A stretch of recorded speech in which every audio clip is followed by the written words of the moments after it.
Hello and welcome back to the Military Matrix. In tonight's breaking coverage, we turn to a symbol that was once meant to represent unity and power, but has now become a front line in one of the most intense wars of our time. This is the story of the bridge that became a battlefield, Ukraine's punishment strike on Russia's prized Crimean Bridge. It was just before dawn, when the calm waters of the Kerch Strait were shattered by a thunderous explosion. At 4:44 a.m. local time, Ukrainian security officials confirmed what many had speculated for weeks, that a covert operation had been launched deep under the bridge that links mainland Russia to occupied Crimea. According to the Security Service of Ukraine, more than a ton of high explosives was used in a meticulously planned underwater attack that struck the bridge's support pillars from below the surface. This was not just an explosion. It was a message that even Russia's most heavily guarded structures are not untouchable. For years, the Crimean Bridge has been more than a route for traffic and trade. It's been a lifeline, a critical supply artery connecting Russia to its occupying forces in southern Ukraine. Completed in 2018 at a cost of nearly $4 billion, it became one of President Vladimir Putin's most personal projects, a steel and concrete symbol of Russia's claim over Crimea. It carried soldiers, ammunition, fuel, and hope for an enduring occupation. But today, that same bridge stands as a reminder that no symbol of power is permanent in war. As emergency sirens wailed and the Russian Ministry of Transport scrambled to contain panic, traffic on the bridge came to a sudden halt. Dozens of military trucks and civilian vehicles were stranded mid-crossing as smoke rose from the water below. Russian media moved quickly to deny any major damage. Officials insisted the bridge was still operational, but satellite imagery and footage shared by Ukrainian sources told a different story. Visible damage to one of the main support columns, sections of the lower structure seemingly warped from the blast. In just a few seconds, months of planning and engineering were undone beneath the waves. Ukraine called it a punishment strike, a retaliation for months of relentless Russian missile attacks on Ukrainian cities, for the destruction of homes, power grids, and hospitals. The SBU stated that every bridge, every line of supply, every symbol of occupation will face justice. And by choosing this particular target, Kiev struck not only at a logistical artery, but at the heart of Russian pride. This was not an act of desperation. It was an act of defiance, carefully timed, calculated, and designed to send a message far beyond the battlefield. For Russia, the consequences are immediate and humiliating. The bridge carries rail and vehicle traffic that fuels the entire southern front, ammunition, reinforcements, and food supplies that sustain Russian positions in occupied territories like Melitopol and Kherson. Any disruption, even temporary, strains those supply lines and forces Moscow to reroute its logistics through longer, more vulnerable corridors across the Azov coast. That means slower delivery, more exposure, and higher risk. And in modern warfare, where supply chains win or lose wars, that is devastating. This strike didn't come out of nowhere. Intelligence reports suggest Ukrainian forces had been mapping the Kerch Strait for months, studying underwater currents, patrol schedules, and bridge vulnerabilities. Divers, sea drones, and reconnaissance satellites all played a role. It's believed the explosives were placed on underwater supports during an earlier phase of covert operations, perhaps using unmanned underwater vehicles, similar to those previously employed in attacks on Russian naval bases in Sevastopol. What makes this attack different is its precision, striking where Russian defenses were weakest, below the surface, in a zone few thought could be penetrated. In Moscow, officials were quick to call the strike terrorism. Kremlin spokesman vowed revenge and announced a full security review of critical infrastructure. Meanwhile, Russian military bloggers, often the first to reveal the ground truth, admitted that damage is serious and repairs will take time. Videos shared on Telegram channels showed repair crews welding steel plates onto fractured supports, while divers inspected the seabed for unexploded charges. Each frame contradicted the official narrative of no damage. The bridge that once symbolized strength now stands as a symbol of vulnerability. Strategically, the impact runs deeper than the visible cracks. The attack reinforces Ukraine's shift from defensive posture to offensive reach.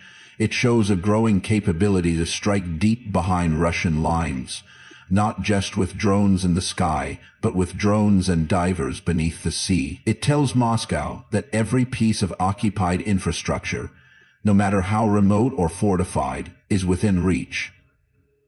And it tells the world that Ukraine's intelligence and special forces are evolving, combining technology, patience, and precision to wage a new form of hybrid warfare. For the Ukrainian public, this strike is more than military news. It's a morale victory. Images of the smoking bridge flooded social media, accompanied by cheers, memes, and defiant slogans. After months of bombardment and energy blackouts, this was a moment of psychological reversal, a visible blow to the invaders' pride. But beyond celebration lies calculation. Kiev knows every such strike invites retaliation. Russia may respond with another wave of missile attacks, perhaps targeting Ukrainian bridges, railways, or dams. Escalation is inevitable, but Ukraine's leadership appears willing to take that risk, betting that each precise, high-profile strike will further erode Russia's sense of invincibility. For Moscow, the stakes are both military and political. The Kerch Bridge was President Putin's flagship achievement, inaugurated with grand ceremony, a symbol of the eternal link between Russia and Crimea. Each attack on it chips away at that image. The more it is hit, the more it becomes a metaphor for fragility, for a regime that promised stability but now faces explosions at its foundations, literally. Repairing the bridge will cost millions, protecting it will require diverting resources from the front, and every convoy rerouted across dangerous detours increases exposure to Ukrainian strikes. It's a slow bleed, logistical and psychological. For civilians in Crimea, the strike brings both fear and frustration. Many rely on the bridge for food, fuel, and medicine. Panic buying began within hours of the explosion. Shops ran low on essential supplies, and traffic queues stretched for kilometers once the bridge reopened. For those living under occupation, the event was a stark reminder that the war is no longer distant. It is at their doorstep, above and below the water. For Ukrainian civilians, it's a symbol of justice, of revenge for the countless nights spent under Russian bombardment. Internationally, the strike drew mixed reactions. Western analysts called it a bold but risky escalation. NATO officials maintained their cautious stance, reminding that Ukraine has the right to defend itself and to strike legitimate military targets. The Kremlin, on the other hand, accused Kiev of terrorism sponsored by Western intelligence. Yet even within Russia, voices are emerging that question the state's preparedness. How could such a high-security structure be hit again? Why did the world's largest navy fail to detect underwater explosives? These questions cut deep, sowing doubt within the narrative of Russian dominance. This isn't the first time the bridge has been attacked. Previous strikes in 22 and 23 caused significant damage and forced partial closures. But this latest one, more sophisticated and surgical, demonstrates Ukraine's growing technological edge. It signals a phase of warfare where stealth and precision outweigh sheer firepower. The sea, once Russia's advantage, is becoming Ukraine's domain of innovation. And that shift may change the entire dynamic of the southern front. Behind every explosion, there's strategy. Behind every bridge, there's symbolism, and behind every denial, there's truth. The Kerch Bridge stands now as both a physical and psychological battleground, connecting two sides in a war that refuses to end. It's a line of concrete across water, carrying not just vehicles, but narratives, pride, and defiance. By targeting it, Ukraine has struck at the illusion of permanence, showing that even the mightiest structures can crumble under the weight of determination. The aftermath continues. Russian engineers race to fortify the damaged sections. Military convoys reroute through the coastal land corridor. Ukrainian drones circle overhead, watching, waiting. The message from Kiev remains unambiguous. As long as occupation continues, no bridge, no pipeline, no rail link is safe. For every missile that falls on Ukrainian soil, a new strike will follow on Russian assets. It's a war of endurance, of escalation, of symbols, and the bridge is now both target and message. The world watches as the situation unfolds. Analysts predict further underwater operations, new sabotage missions, and possible counter-strikes on Ukrainian infrastructure. Russia will adapt, fortify, retaliate. Ukraine will innovate, infiltrate, and strike again, and somewhere in that cycle of action and reaction lies the future of this war. As dawn breaks once again over the Kerch Strait, the smoke may fade, but the consequences remain. The bridge that once united is now divided, a monument to defiance, a scar of modern warfare, and a warning to all who believe that steel and concrete can withstand the tides of resistance. It's not just a bridge anymore, it's a battlefield. Thank you for watching the Military Matrix. Stay with us for more verified updates, strategic analysis, and frontline reports.